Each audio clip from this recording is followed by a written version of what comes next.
This is not a performance. This is not fashion. This is not spectacle. This is not controversy. This is memory. This is identity. This is continuity.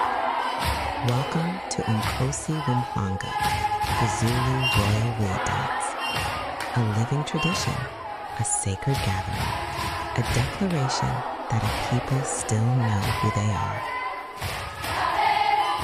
Today, we journey together, not as tourists, not as critics, but as witnesses.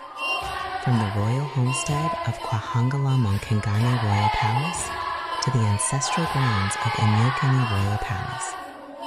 This is the story of dignity, told through song, movement, and belief.